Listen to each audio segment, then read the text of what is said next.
അരുൺകുമാർ മറുപടി നൽകാം. ഇപ്പോൾ കൃഷ്ണദാസ് പറഞ്ഞ ഒരു കണക്ക് അവിടെ ഉണ്ട്. ഇവിടെയുള്ള തുച്ഛമായ തുകയാണ് എന്ന് സംസ്ഥാനം പറയുമ്പോൾ അതെങ്ങനെ ചെലവാക്കുന്നു എന്നൊരു ചോദ്യം നേരത്തെ ചർച്ചയിൽ സംസാരിച്ച ഇപ്പോൾ ലീഗ് പ്രതിനിധിയായാലും രാഷ്ട്രീയ നിരീക്ഷകനായും പറഞ്ഞ രണ്ട് കാര്യങ്ങളുണ്ടല്ലോ. ഇപ്പോൾ ഇവിടെ അടിയന്തരമായ സഹായം കിട്ടേണ്ട ഒരു വിഭാഗമുണ്ട്. ഇപ്പോൾ DNA ടെസ്റ്റുമായി ബന്ധപ്പെട്ട് ഇനിയും DNA ടെസ്റ്റ് റിസൾട്ട് വരാതെ കാത്തിരിക്കുന്ന അവരുടെ കുടുംബങ്ങൾക്കുള്ള സഹായം, തുടർ ചികിത്സയ്ക്കുള്ള സഹായം, ബാങ്ക് വായ്പ എഴുതിത്തള്ളുന്നതുമായി ബന്ധപ്പെട്ട് സർക്കാരിന് തന്നെ ഇടപെടാവുന്ന ചില കാര്യങ്ങൾ, ഇതിലൊക്കെ സംസ്ഥാനം എന്തു ചെയ്തു എന്ന ചോദ്യവുമുണ്ട്. ഇവിടെ നമ്മൾ ഇന്ന് ചർച്ച ചെയ്യുന്ന വിഷയം ബഹുമാനപ്പെട്ട ഹൈക്കോടതി കേന്ദ്രത്തിന് കൊടുത്ത നിർദ്ദേശം കൂടിയാണ്. കാരണം പല ചോദ്യങ്ങൾ ചോദിച്ചിട്ട് അത് മറുപടി ഇല്ലാതെ വന്നപ്പോൾ കേന്ദ്രത്തിന് വേണ്ടി ഹാജരായ അഭിഭാഷകൻ അവസാനം അണ്ടർടേക്ക് ചെയ്ത് കേന്ദ്രം NDRFലും CDRFലും മാനദണ്ഡങ്ങളിൽ മാറ്റം വരുത്തുന്നതടക്കം പരിശോധിക്കുമെന്ന് തന്നെയാണ് ഇന്ന് പുറത്തിറങ്ങിയ ഇടക്കാല ഉത്തരവിന്റെ 3ാമത്തെ പാരഗ്രാഫിൽ പറയുന്നത്. അതൊരു വലിയ ചേഞ്ച് തന്നെയാണ്. മാനദണ്ഡങ്ങളിൽ മാറ്റം വരുത്തി കേരളത്തിന്റെ ഈ പ്രത്യേക സാഹചര്യങ്ങളിൽ മാറ്റം വരുത്തുന്നതിനെക്കുറിച്ച് നന്നായി കൺസിഡർ ചെയ്യും എന്ന് തന്നെയാണ് പറഞ്ഞിരിക്കുന്നത്. അത്തരത്തിലുള്ള ഗൌരവമായിട്ടുള്ള വിഷയം ചർച്ച ചെയ്യുമ്പോൾ കോൺഗ്രസ് UDFന്റെ പ്രതിനിധിയും അതുപോലെ തന്നെ BJPയുടെ പ്രതിനിധിയും അതുപോലെ രാഷ്ട്രീയ നിരീക്ഷകനും യഥാർത്ഥ കോഴ്സിൽ നിന്ന് മാറി നിന്നിട്ട് 2 ചവിട്ട് സംസ്ഥാന ഗവൺമെന്റിന് ഇരിക്കട്ടെ എന്ന രൂപത്തിൽ തന്നെയാണ്. നമുക്കറിയാം, ഇവിടെ ഏത് ഘട്ടത്തിലാണ് ഒരു വ്യക്തിപരമായി ഒരു കുടുംബത്തെ സഹായിക്കാൻ ഒരു വ്യക്തിക്ക് അനുവദിക്കാൻ കഴിയുന്ന ആനുകൂല്യങ്ങൾ നിയമവിധേയമായി സംസ്ഥാന ഗവൺമെന്റ് ചെയ്യാതിരിക്കുന്നത്? ഓരോ ചർച്ചയിലും വന്ന് നിങ്ങൾ എന്ത് ചെയ്തു ഈ ചർച്ചയിൽ കേട്ടുകൊണ്ടിരിക്കുന്നവർ ഈ ദുരന്തമുഖത്തുള്ളവരുമുണ്ട്.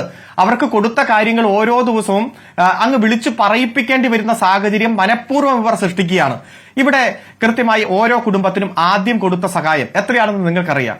ഒരു കുടുംബത്തിലെ 2 പേർക്ക് ഓരോ ദിവസവും കൊടുത്തുകൊണ്ടിരിക്കുന്ന സഹായം, മരണപ്പെട്ട ഒരു കുടുംബത്തിൽ കൊടുത്ത 6 ലക്ഷത്തിന്റെ സഹായം, അതുപോലെ പരിക്കേറ്റവർക്ക് കൊടുത്ത സഹായം, അവരുടെ ചികിത്സ ഏറ്റെടുത്തുകൊണ്ടിരിക്കുന്ന സഹായം, അതുപോലെ 1032 കുടുംബങ്ങളെ വാടക വീടെടുത്ത് പുനരധിവസിപ്പിക്കുന്നു.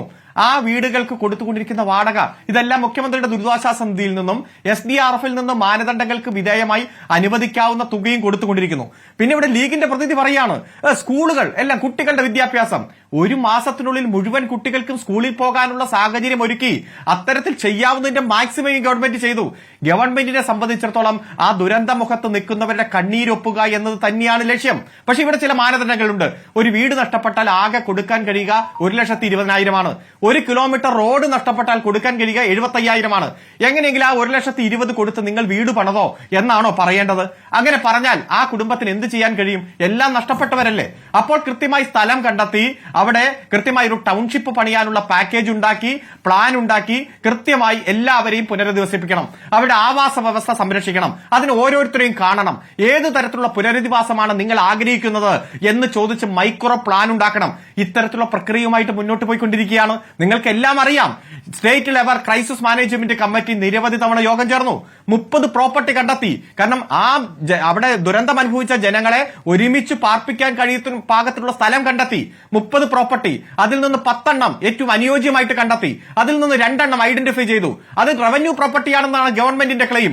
എന്നാൽ 2 എസ്റ്റേറ്റുകാർ നേരെ ഹൈക്കോടതിയിൽ പോയി ഇത് ഞങ്ങളുടെ പ്രോപ്പർട്ടിയാണ്. പക്ഷേ അതിൽ പാട്ടക്കരാറെല്ലാം അവസാനിച്ച പ്രോപ്പർട്ടിയാണ്. അതിൽ ടൗൺഷിപ്പുമായി ബന്ധപ്പെട്ടുകൊണ്ടുള്ള കൃത്യമായിട്ടുള്ള സമീപനം മൈക്രോ പ്ലാൻ നടത്തി മുന്നോട്ട് കൊണ്ടുപോവുകയാണ്. കോടതിയുടെ സർവൈലൻസിൽ തന്നെയാണ്. ഇപ്പൊ രാഷ്ട്രീയ പാർട്ടികളടക്കം വീട് വെച്ച് തരാമെന്നുള്ള ഓഫർ നൽകിയിട്ടുണ്ടല്ലോ. അപ്പൊ അവരെ ഇരുത്തി ഒരു ചർച്ച നടത്തിയോ എന്ന ചോദ്യമാണ് ഉന്നയിക്കപ്പെട്ടിട്ടുള്ളത്. ഒറ്റ മിനിറ്റ്, സ്മൃതിയുടെ ശ്രദ്ധയിലുണ്ടാകും. ഇപ്പോ കർണാടക സർക്കാർ 100 വീടുകൾ വാഗ്ദാനം ചെയ്തു. പക്ഷെ കേരള ഗവൺമെന്റിന്റെ ഭാഗത്തുനിന്നും ഒരു മറുപടിയുമില്ല എന്ന് പറഞ്ഞ് ബ്രേക്കിംഗ് വാർത്ത എല്ലാ ചാനലുകളിലും. ഡിസംബർ മാസം 6-ാം തീയതി Karnataka chief secretary Kerala chief secretary വിളിച്ചിട്ട് പറയുകയാണ് ഇങ്ങനെ ഞങ്ങൾക്ക് പ്ലാൻ ഉണ്ട്. അപ്പോൾ തന്നെ നന്ദി പറയുന്നു. ഓക്കെ, ഔദ്യോഗികമായിട്ടുള്ള കമ്മ്യൂണിക്കേഷൻ വരട്ടെ എന്ന് പറയുന്നു. ഡിസംബർ 9 സംസ്ഥാന ഗവൺമെന്റിന് കത്ത് കിട്ടുന്നു. ഡിസംബർ 10 തന്നെ മുഖ്യമന്ത്രി മറുപടി കൊടുക്കുകയാണ്. ആ മറുപടിയിലെ വാചകമാണ് പുനരധിവാസത്തിനായി ഒരു ടൗൺഷിപ്പാണ് വിഭാവനം ചെയ്യുന്നത്. അതിനുള്ള ഭൂമി ഏറ്റെടുത്ത ശേഷം ഏകീകൃത സ്വഭാവമുള്ള പ്ലാൻ തയ്യാറാക്കി വീട് നിർമ്മാണം ആരംഭിക്കും. അതാണ് ഗവൺമെന്റ് ഉദ്ദേശിക്കുന്നത്. അതുമായി ബന്ധപ്പെട്ട് നന്ദി പറഞ്ഞ് ആ പ്ലാനിനെ കുറിച്ചുള്ള വിവരം 10-ാം തീയതി കൊടുക്കുക. 24 മണിക്കൂറിനുള്ളിൽ മറുപടി കൊടുത്തിട്ട് ആ 10-ാം തീയതി ഡിസംബർ 10 ഉച്ച കഴിഞ്ഞ് ബ്രേക്കിംഗ് ന്യൂസ് സംസ്ഥാന ഗവൺമെന്റ് പ്രതികരിച്ചേ ഇല്ല. കോൺഗ്രസ് ഗവൺമെന്റ് സ്പോൺസർ ചെയ്തത് സംസ്ഥാന ഗവൺമെന്റ് പ്രതികരിച്ചു. തിരിച്ചില്ല. ഇവർക്ക് വാർത്തയുണ്ടാക്കുകയാണ് ലക്ഷ്യം. അങ്ങ് വീണ്ടും വീണ്ടും ചോദിച്ചല്ലോ BJP പ്രതിനിധിയോട്, ഈ വയനാടുമായി ബന്ധപ്പെട്ടുകൊണ്ട് നിങ്ങൾ എന്തെങ്കിലും കൊടുത്തോ? അപ്പൊ BJP പ്രതി പറയും അഫിഡവിറ്റ് ഉണ്ട്, സംസ്ഥാനത്തിന്റെ അഫിഡവിറ്റ് ഉണ്ട്, കേന്ദ്രത്തിന്റെ അഫിഡവിറ്റ് ഉണ്ട്. വീണ്ടും BJP പ്രതിനിധിയോട് വീണ്ടും ചോദിക്കുകയാണ്, ഈ വയനാടുമായി ബന്ധപ്പെട്ടുകൊണ്ട് ഇത്രയും വലിയ ദുരന്തം നടന്നിട്ട് നിങ്ങൾ 5 പൈസ കൊടുത്തോ? നിങ്ങൾ ആദ്യം പറഞ്ഞത് റെപ്രസെന്റേഷൻ കിട്ടിയില്ല, കൃത്യമായിട്ടുള്ള ആപ്ലിക്കേഷൻ കിട്ടിയില്ല എന്നാണ്. ഓഗസ്റ്റ് മാസം 17-ാം തീയതി കൃത്യമായിട്ടുള്ള ആപ്ലിക്കേഷൻ നിങ്ങൾക്ക് കിട്ടി. അതിനുശേഷം അത് എക്സ്പെൻസും മാറിപ്പോയി, എസ്റ്റിമേറ്റും എക്സ്പെൻഡിച്ചറും മാറിപ്പോയി എന്നൊക്കെ പറഞ്ഞ് കുറെ നുണ പ്രചരിപ്പിച്ചു. അതൊക്കെ അവിടെ നിൽക്കട്ടെ. ഇവിടെ കൃത്യമായി പുനരധിവാസവുമായി ബന്ധപ്പെട്ടുകൊണ്ട്, ഈ നാടിന്റെ പുനർനിർമ്മാണവുമായി ബന്ധപ്പെട്ടുകൊണ്ട് നവംബർ മാസം 13-ാം തീയതി പോസ്റ്റ് ഡിസാസ്റ്റർ നീഡ്സ് അസസ്മെന്റ് നിങ്ങൾക്ക് കൊടുത്തു. ഒരു മാസം കഴിഞ്ഞല്ലോ. ഏതെങ്കിലും ഒരു തുക നിങ്ങൾ അനുവദിച്ചോ?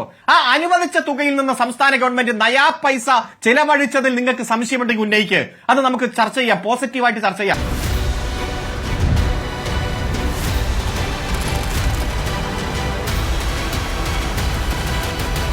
ഡിബേറ്റ് വിത്ത് സ്മൃതി പരുത്തിക്കാട്.